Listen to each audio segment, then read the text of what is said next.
Hi again, everybody. My name is Greg Anderson, and this is the Good Timekeeping Show with Greg Anderson. I've shown you this box of watches before, and I've reviewed a couple of them. But today, let's zero in on these guys here. I'll do a quick review of these two very nice, very simple, and affordable Casio analog watches. These watches are the MTD-320D, and as far as I can tell, they're only available in these two color variations. So this one here with the black and this one here with the blue. So very nice, simple analog watches. I know they have these bezels here that look like they might be a diver's bezel that will rotate, but they do not rotate.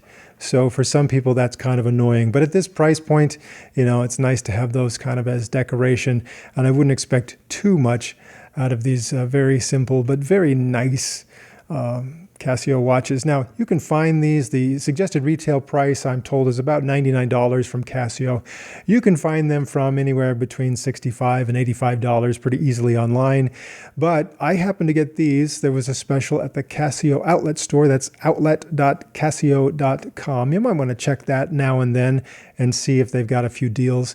So I got them there for about, they were $50 each from the Casio Outlet Store, so not bad. These watches are, a little bit of an older model, and when they arrived, the batteries were already dead, so I had to change the batteries first off. So maybe that $50 deal, not quite as good. Add a couple dollars for batteries there.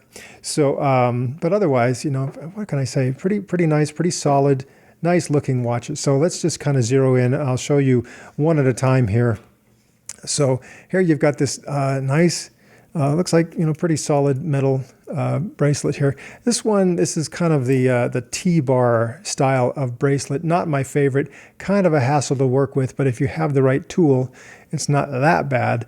I'll show you how to add or remove links in just a moment. So first thing I had to do was remove some links from the watch so it would fit me well. There's a little micro adjustment there where you can change this. It's not much of an adjustment. You've either got this one or that one to add or subtract just a little bit of size on there. But otherwise, pretty straightforward as far as watch bracelets go. Here you can see there are two buttons on the side and then the crown, and then a very, very simple analog face. All right, so let's look at the face there. Here you have obviously the hour, minute, and second hands doing their thing. Over here is a 24-hour dial, so that's kind of fun. So if you wonder, is that 11 a.m. or p.m.? We're just about 11 a.m. here, or p.m.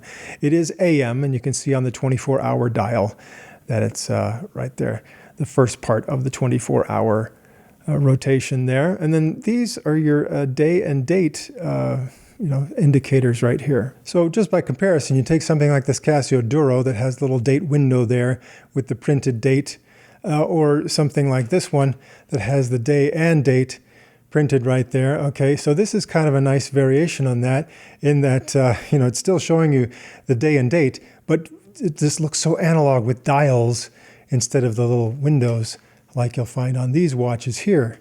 So kind of a retro, I don't know, I really like that unique dials for the date and the day.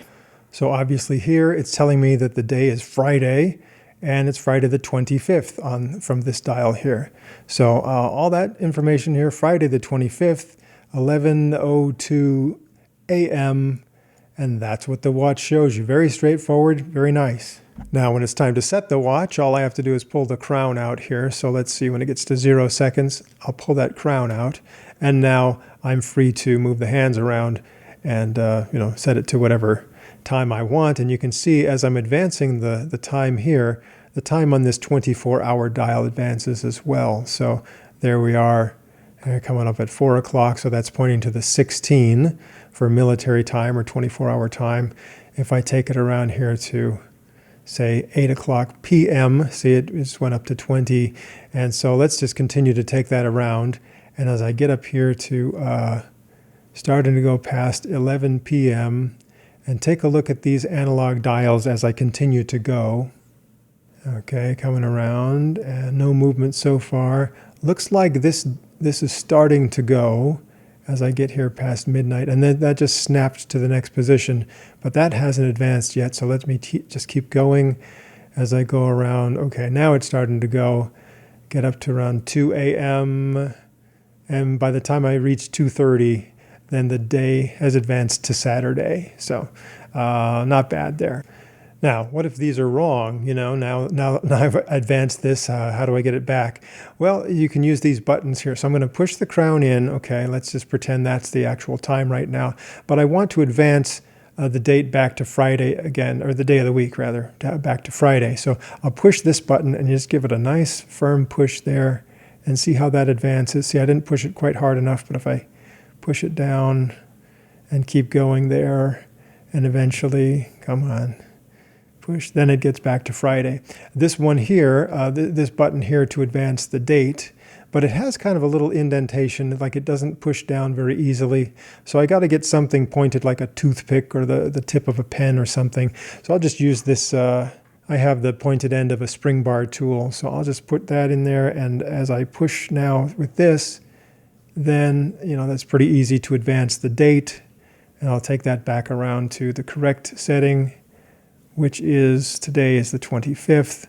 So here we are back on Friday the 25th. Now, normally you want to make sure with these mechanical, analog watches that you aren't advancing these dials right here between the hours of, say, 9 p.m. and 3 a.m. when the watch mechanism would be trying to advance those. So you don't want to be working against the watch mechanism by pushing these buttons between 9 p.m. and 3 a.m. So you can tell on this dial here that I wasn't, I wasn't in that danger zone of 9 p.m. to 3 a.m. So that made it fine for me to advance the buttons right here. Another thing some people like to do, especially if they don't know if it's AM or PM on the watch, is they'll advance it or take it back to, say, 8 o'clock, whatever that is, right?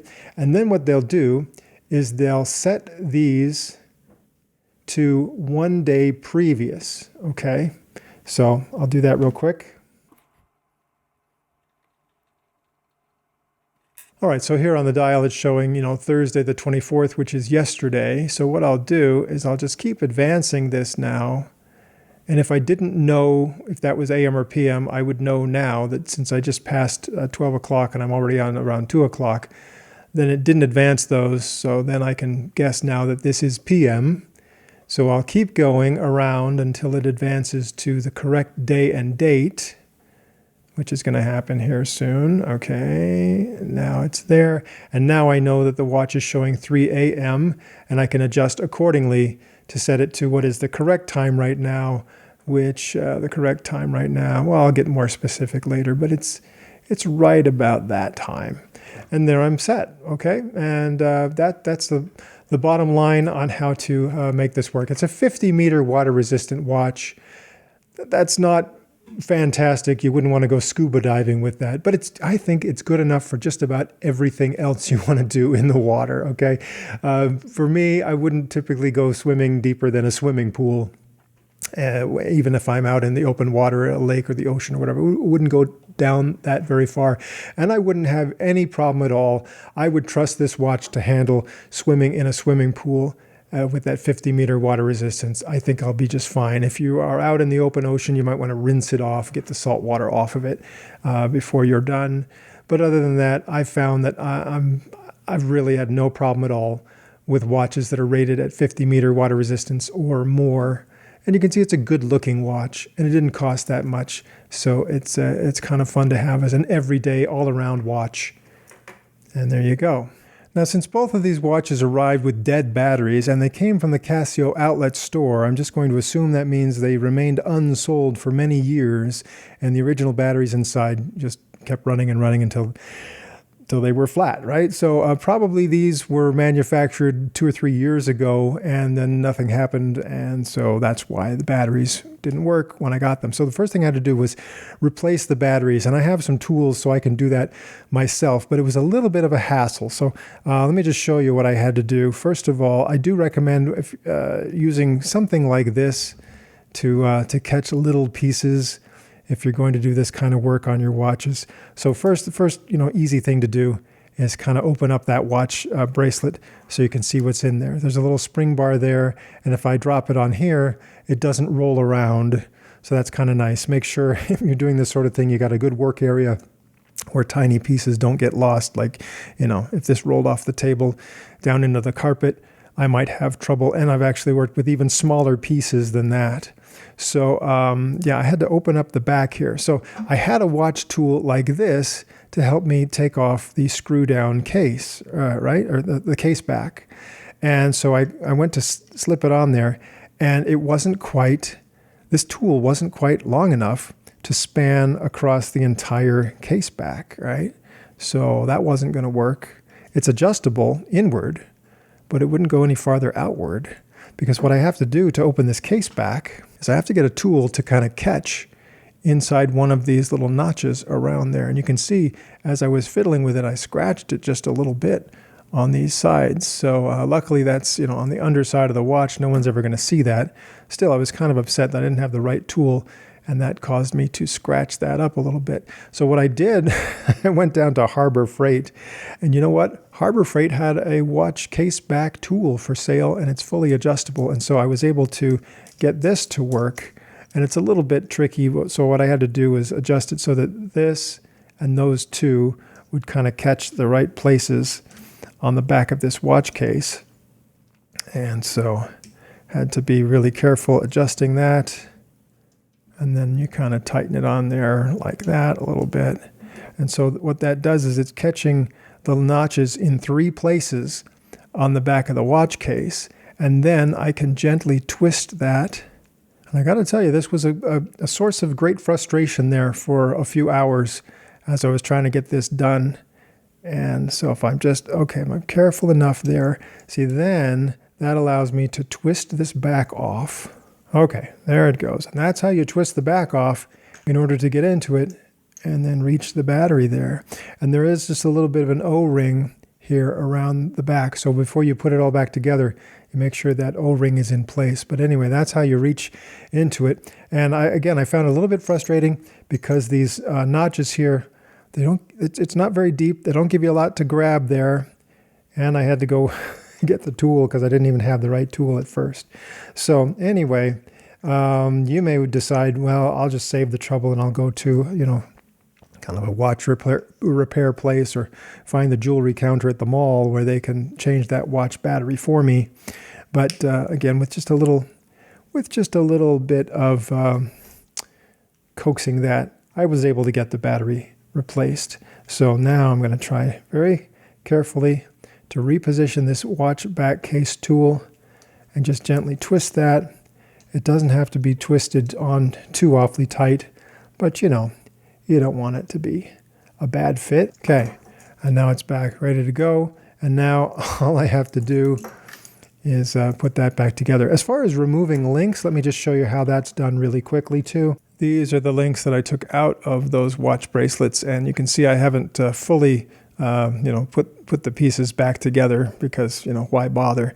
But it is a tricky little thing to work with here. What you have is one of these T-bars that fits snug into this position here, and then there's just a little tab there that kind of snaps into place to hold it. So if you didn't have a specialized tool for this, you'd want to take something pointed like the end of this tool, and you want to stick it in there, and you want to pry that up. And that can be really, really tricky, and you'd hurt your fingers trying to exert enough force there to try and make that go. But see, you can see if I do it hard enough, so I almost get it. You see, it's starting to move, okay? But I'll tell you something that's much easier. And because I have enough watches, see, that's not pulled out far enough, but it's starting to go. So something much easier, and since I have a lot of watches, I felt it was right to invest in this tool here. This is a T-bar tool, and you see I may have even bent it already.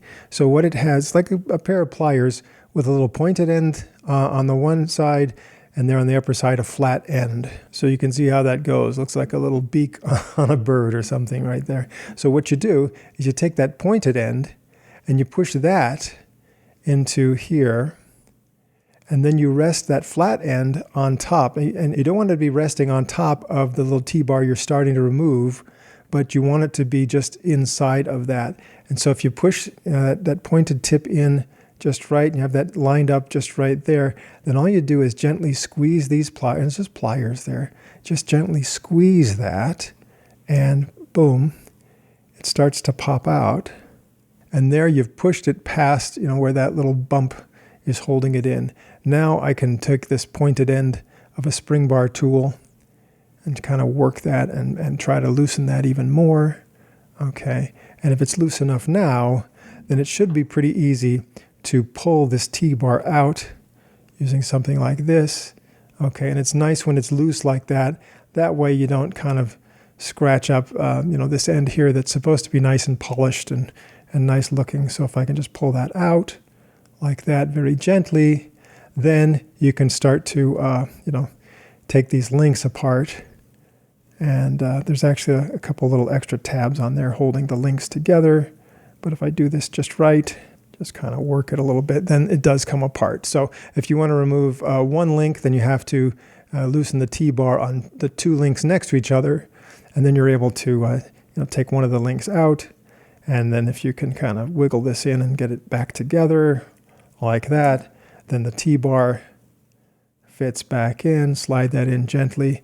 And then you'll want to tighten that up. I used, see, these pliers aren't quite big enough.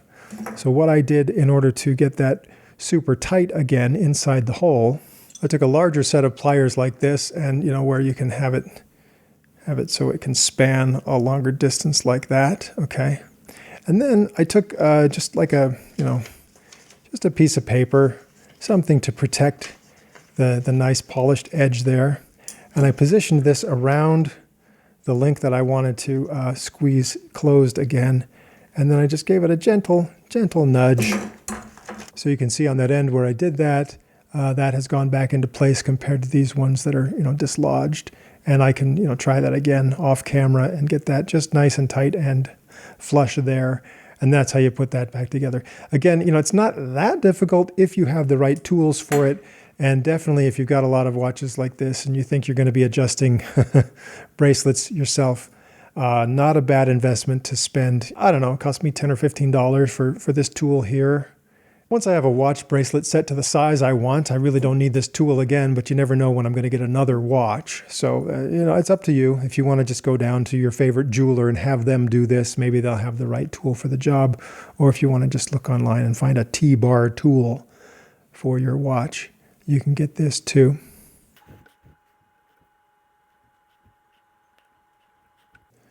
And there you go, all back together, all ready to wear. Let's just quickly see how these watches look. Again, just a couple links taken out of each one from the original size of the bracelets. They look like that on my wrists. My left wrist is about 7.5 inches. My right wrist is just a little bit smaller than that, and they fit pretty well. And that's how they look on my wrists. Not bad at all.